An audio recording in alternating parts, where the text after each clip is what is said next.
Hello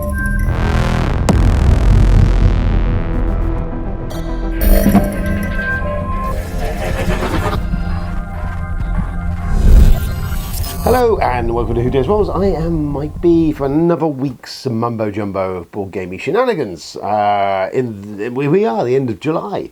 So normally at this point in time, well, nothing's normal, but at this point in time, the expo is happening this weekend. I would be bashing stuff into bags, getting ready in a car, going up tonight to do the press event, and looking forward to a weekend of joyful expo bliss. Sadly, I'm not going to be doing it this year. I made the decision. I don't think it's a smart move, so I'm going to dodge it. It's the first time in probably 7 or 8 years that I've not been to the expo, so it's not happening. And I think it's safer that way, and I'm making that decision. And there you go. Hopefully everyone goes is safe and well and has a lovely time, and hopefully I can get there next year. So I won't be there. So normally I do a pre-expo show, which kind of seems a bit moot at this point in time because I'm not going, so I haven't really been keeping a big firm eye on it. I will say there's a couple of things that jump out at me. If you are at the show, Hopwood Games is always worth a shot.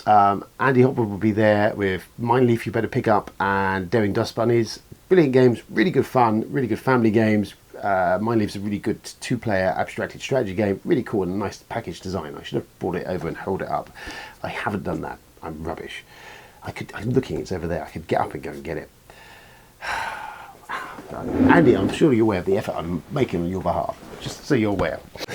So yes, Expo's happening, and Andy Hopwood, blah blah blah. Andy Hopwood will be there. He'll be with Mindleaf. This is a really cool version of Mindleaf. It's a nice bag it comes in. It's a 2-player abstracted game, well worth going over. Lots of really cool pieces in there. Let's go get them out. It's kind of cool looking stuff. Anyway, really good abstracted stuff. That's great. Smells gorgeous. Fine mahogany.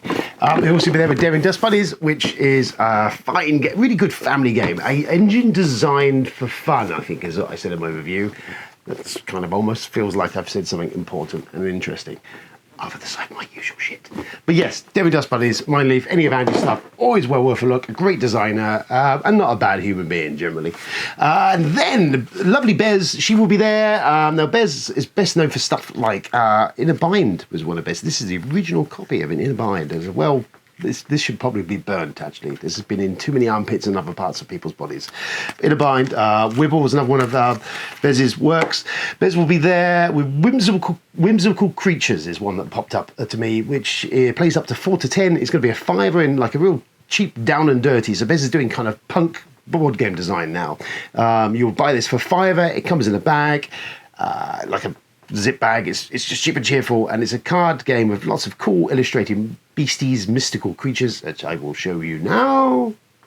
And the idea is you play them out of the board. There's 5 I think out, and you pick one of them and you try and make the noise that makes. You make a noise for all of them, but you make the noise specifically the one you've picked and try and get people to pick your beastie. It sounds stupid. It sounds ridiculous. It sounds Bez. So yeah, I'm cool. If I was there, I would grab one instantly. There is only limited, I think there's about 500 of these. I kind of like the aesthetic and cool what Bez does. Stuff by Bez. So that's well worth looking up. If there's 2 stands you go to, there are 2 stands I can easily recommend, and I have done just now. So you're there, go and get them. Let me know what they're like. Well, I know what Andy will be like, but Bez is lovely. But yes, if you play Whimsical Creatures, let me know. I want to know. Inquiring minds want to know. Yes, that's it. There is other stuff going on. I haven't, as I say, looked in any great depth of it because I'm not going. It's very selfish of me, so I don't care. I don't mean that. I wish them well. I had a great show. I look forward to going there. There was other stuff I saw. Cosmos have got to have the Exit Advent Calendar. Sounds kind of cool. I don't know how that would work, but there we go. There is a new Hatchet. So Hatchet Games, they are a new development publisher. They're bringing a bunch of stuff over. I briefly spoke to them on Facebook about a week ago. I gave them my email address. So I said, show me what you've got. Send me an email of what's going to be at the show and I'll do it here.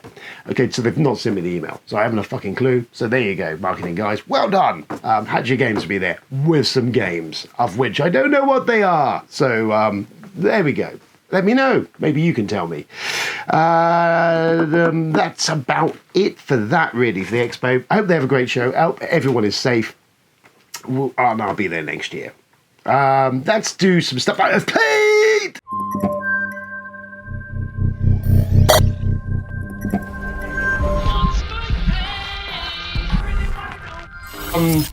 It's a very big build-up for me to basically say not very much. I worked late all of last weekend, so I didn't get to see anyone and play any games, is the basic gist of it.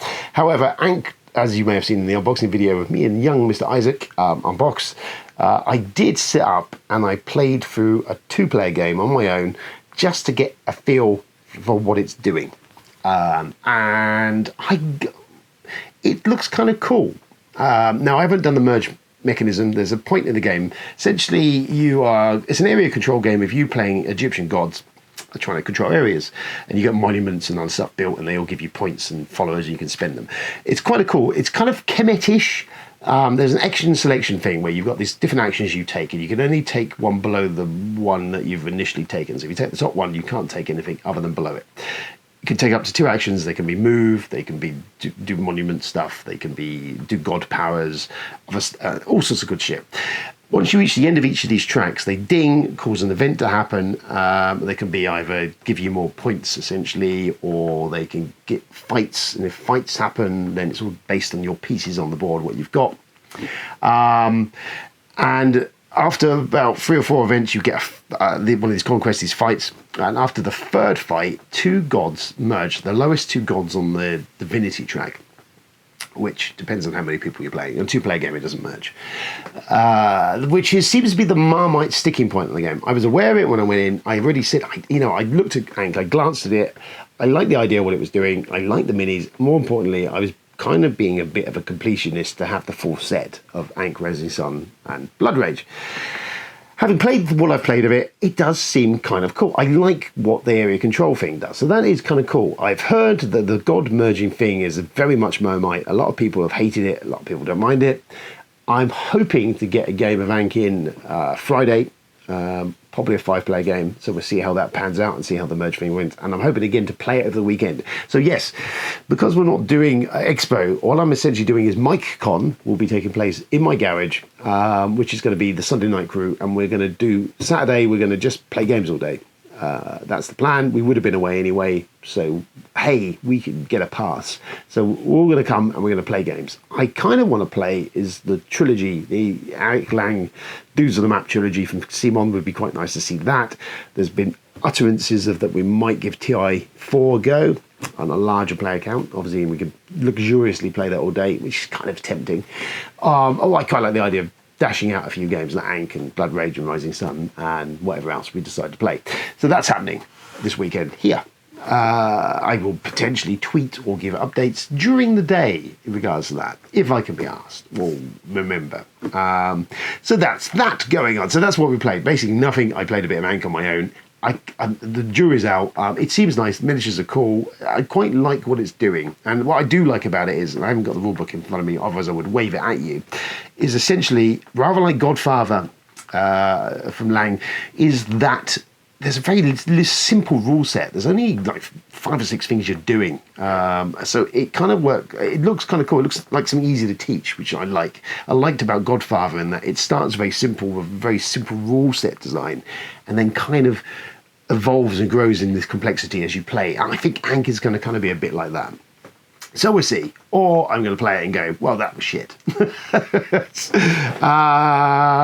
Right, what else is there? So that's that. Let's do some news.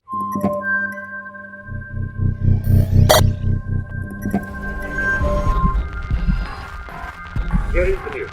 So Micro Macro, Crime City, won the Spiel des Jahres. Which is kind of cool. I have it. I have not yet got to play it. I picked up to play with the missus, and we haven't had 5 minutes spare to do it. But essentially, the idea of the game is you have a big poster of a city with loads of illustrations, a bit like Where's Wally, and you get envelopes, give you ideas towards a clues, towards a crime, and you're trying to solve it all from that. It is kind of a cool setup. It looks kind of cool. I like the idea of it. The aesthetic's cool. I believe there's a sequel or another version coming, but that one, the Spiel des Jahres. I can't comment on that really because I've not played it, but it looks nice. So well done them for doing that. And the Kelly Spiel was picked up by Paleo, which I've not played and not done anything about at all, so I don't know. I know it's had fairly good reviews, but that's it. I don't know any more than that, and I haven't really looked at any more than that. Then there was a bit of board game kerfuffle. I'm going to have a sip of Coke. Just talk amongst yourselves. As a board game kerfuffle over, once again, paid reviews and all this sort of stuff comes up, which I don't take payment for reviews, just so we're clear. I think the biggest thing that comes from this is because this has gone around the rounds of 5 million times. Whatever. If you're taking money, it's kind of hard to be objective, really, is it? Or subjective. So that's kind of what I'd say. If you've been paid to do something, I'd kind of question how subjective and objective you've been regarding the item you're reviewing. That's really, I come down on that. The bigger thing I've said of late is, and I've seen this in the board game quarter, especially for some reviewers that I'm aware of in the area and roundabouts, is churning out of content, which is something I can never be accused of. But yeah, churning out review content. And I kind of stopped and paused and looked at some of this. And I'm like, well, hold on a minute. I've looked at your video line. So in January, you've got Dune Imperium, say. You reviewed it in January, which is a stretch because I've had Dune Imperium since it came out December time, I think. I got it before October. Didn't really get a chance to play it very much because of lockdown. Played some solo games of it, quite enjoyed it. I've subsequently played 5 or 6 games of Dune Imperium, and not with the Friday night group yet, I had actually. And I've really enjoyed it, and I'm learning more complexity and more how that game evolves as I've played it every time. I've not reviewed it. I've given a kind of overview in the Dune comparison video, but I've never reviewed it yet because I don't think I'm ready to review it yet because I haven't played enough of it, because actually every time I revisit it, I find more stuff going on. Which brings me back to my original point. I have seen reviewers review this bloody game, review it, bang it out, give it a good review, or it's okay, it's fine, or whatever, or blah, blah, blah, blah, gets reviewed. And I've seen subsequently those same reviewers doing, I'm doing a purge of my games. And I've seen Imperium as an example of one game that's being purged. So number one, this is the issue I'm come down on. You've told your supporters, your viewers, to buy this game. You've recommended it. Okay, it's a great game. Boom, stamp of approval. I've recommended it. So people have bought that game. You've given it an 8 or 9 or whatever you've given it. And then here we are, 4 to 5 months down the road, and you're selling it. What message is that giving? More importantly, you're selling it, and the points you're making about some of the reasons you're selling it are wrong because you've clearly not played it enough. So where am I going with this? I don't know. My point is, it kind of starting to piss me off because I struggle to get stuff out. I've got kids, I've got work, I do lots of stuff. I don't have a lot of spare time. And it kind of annoys me that I see these content creators churning out shit for their audience. And I'm thinking, well, you're doing them a disservice because none of this stuff you've played enough. You can't have played it enough to get enough in-depth feeling of what you're doing. So actually, really, what's your opinions on that? You're spurting out stuff and then it's great jismy streams of, it's amazing, it's fantastic, and then in the next minute it's been wiped up by a dirty old tissue and thrown in the bin, and you've told people to buy that fucking game, and then you're saying, no, I've got rid of it. I don't know, it seems really mixed messages. It seems like less is more. That's what I'm going to say. Less is more. I don't do many reviews, mainly because I don't get the time to play enough stuff anyway, so I try and avoid taking too much stuff. I already have a backlog. I'm looking around. I've got a backlog of stuff I've got to get reviewed, and I will do, which is why I'm not taking any more stuff on at the moment because of that. Because I also want to kind of talk about stuff I'm playing and enjoy as well. Not all review games I go, this is amazing. Prime example, Mandala Stones recently. Received that. I really like the look of it. Played wonderfully as a 2-player. Terrible as a 4-player. But I had to play that a good few times just to get that feeling for it. To be there to review it so that I feel that I've fairly given you the response I should in regards to the review. Likewise, Day of the Dead. Really enjoyed Day of the Dead. Aesthetically, really cool. It looks great. And it's a simple dice chucker game, but fun and enough nice kind of fun mechanisms buzzing around in there to make it worthwhile. But again, I had to play 4 to 5 times at least of those games before I could really kind of get a feel for it. So yeah, at the end of it, I'm mad as hell and I'm not going to take this anymore. I'm just fed up with people churning out shit people lauding them, and I'm like, man, look at what they're just spiffing and spaffing out content.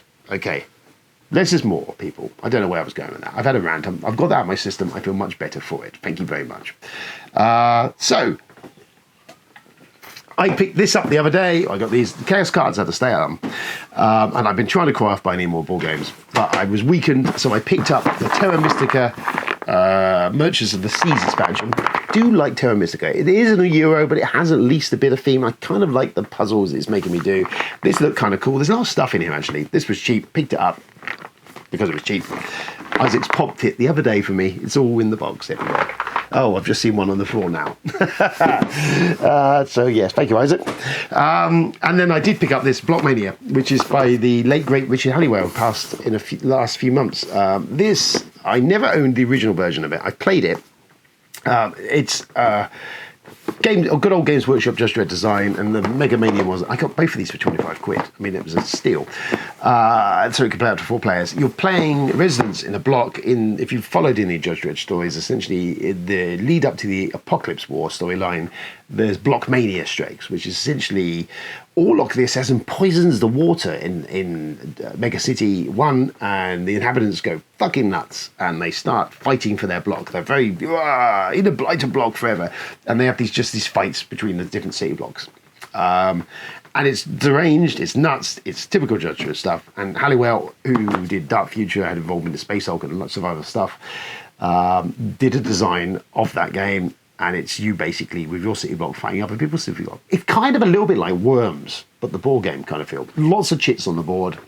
Old school style design. Rule book's a little bit involved for what it is. So these came out. Rebellion did a republish of them. They've pretty much changed nothing. This is, as far as I can tell, pretty much almost exactly the same as it came out really when it first came out in the 80s. There doesn't seem to have been any additional polish or anything made. And the rule books, the only thing I saw of this seemed a really bizarre choice. It's probably the same in the originals. No, was the rule books, which are very much like the rule books that I've got in the old Just Dredd game.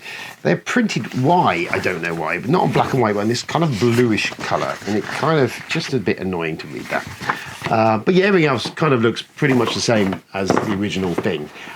I got it because of what it is. It's an old sort of just for that what it is. But I quite think I could probably have some fun times with the Sunday crowd playing that, because the Mega Mania gives you the 4-player option. So you can play 4 blocks fighting each other. It's quite simple and it's stupid and lots of things will get blown up. And it kind of sounds fun. So I'll see if I get around to playing that and I'll give you my feelings on that. But Richard Halliwell, great, to have a reprinted version of his designs, because he's obviously sadly passed, as I said. I liked what he did. He had that aesthetic of just cool, fun, interesting mechanisms going on and good stuff, and usually very thematic to what they're doing. So I'd be interested to see how they play out. It's kind of cool. It's nice and sad to have that. What else have I been doing? Not a lot. I've been watching stuff. I watched a new He-Man, which has caused the kerfuffle on the internet. I won't go into spoiler territory too much on regards to this in case you haven't watched it. I will say this. I thought it was brilliant. I thought it was really well done. It's done by Kevin Smith, who he's not had a great... I love Kevin Smith stuff, especially his early stuff. Clerks, amazing. Clerks 2 is really good. I'm looking forward to Clerks 3 now it's coming out. He's had some other differing levels of success in some of the other stuff he's done. But, I've got time for Kevin Smith because he makes me laugh. And, he's worth watching any of his live shows. Brilliant. Talks utter bollocks for hours and it's very amusing. So anyway, Kevin Smith did the He-Man thing, and the fanboy, knuckle-dragging, fucking moronic level of the internet, of course, responded. The fans, you've done this!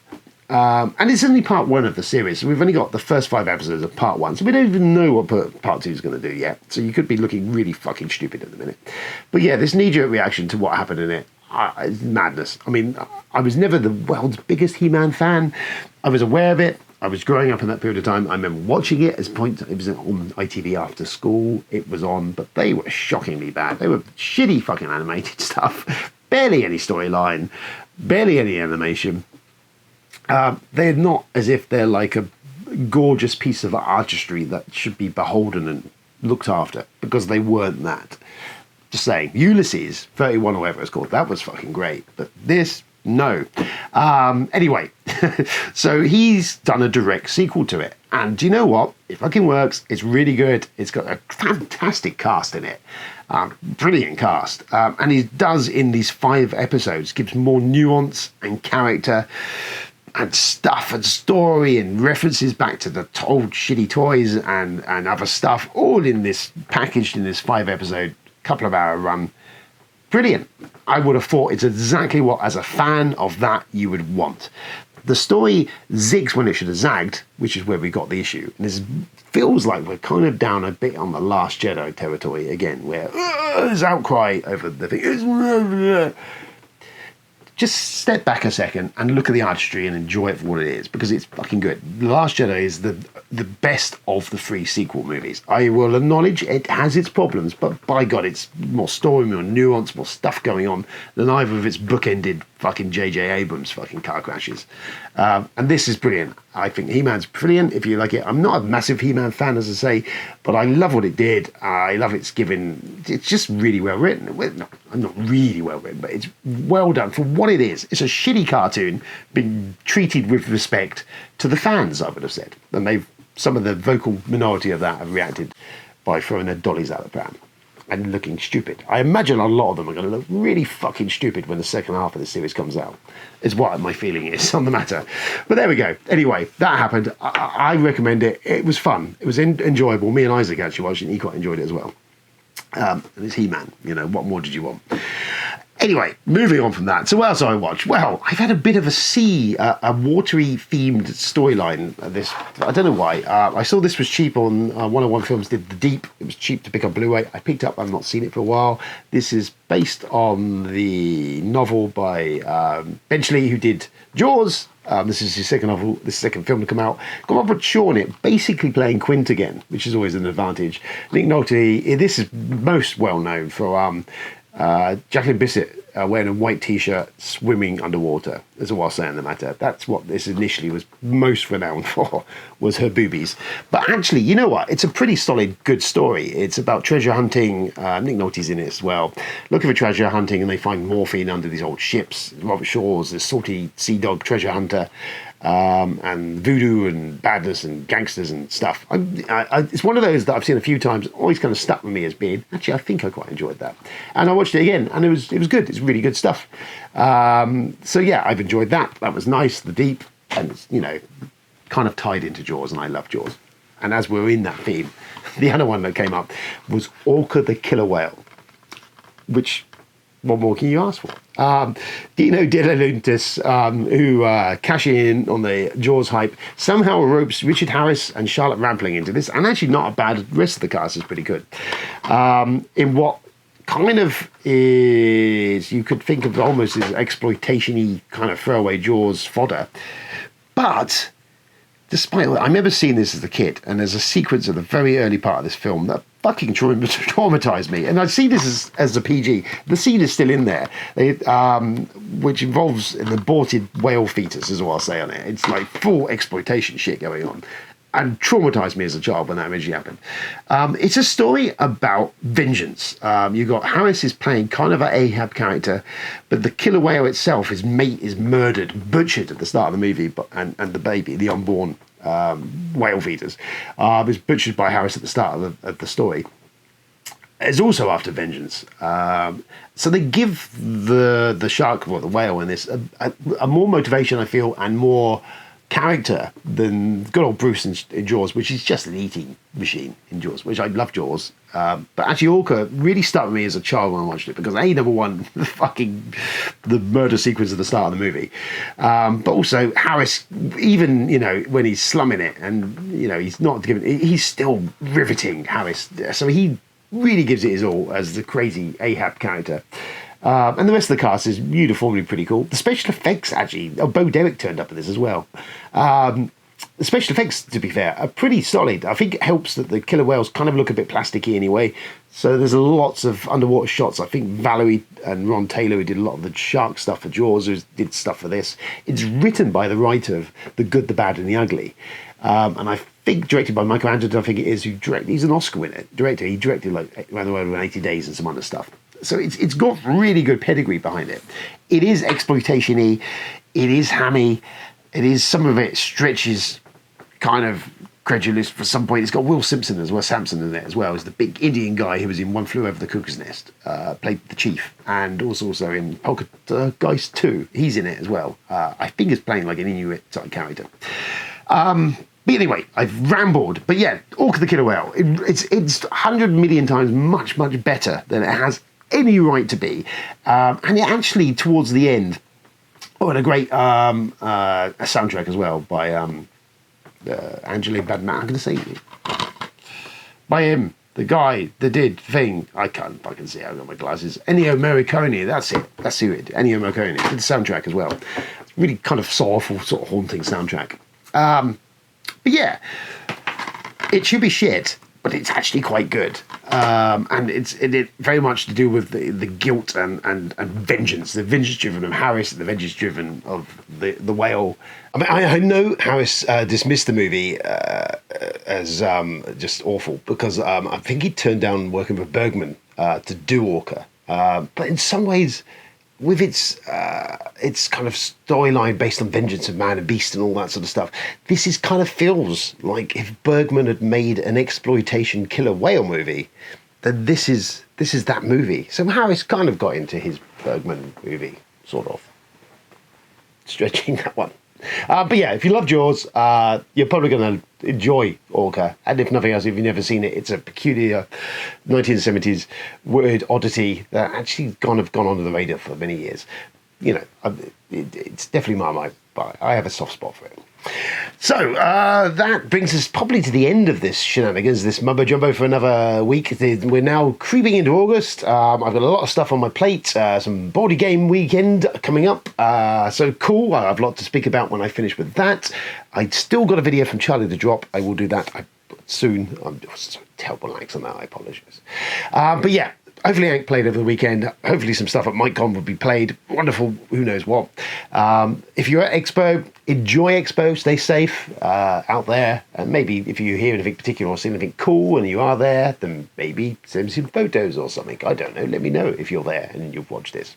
And that's it, I think. Have yourself a wonderful week. I will be back some point soon with more of this. And some other stuff, no doubt, as well. And until then, stay safe out there. Play games, of course, and shit of that nature. Until then, I happy might be. This has been Who Dares Rolls, and we are fucking out of here. We are done. Thank you, and good night.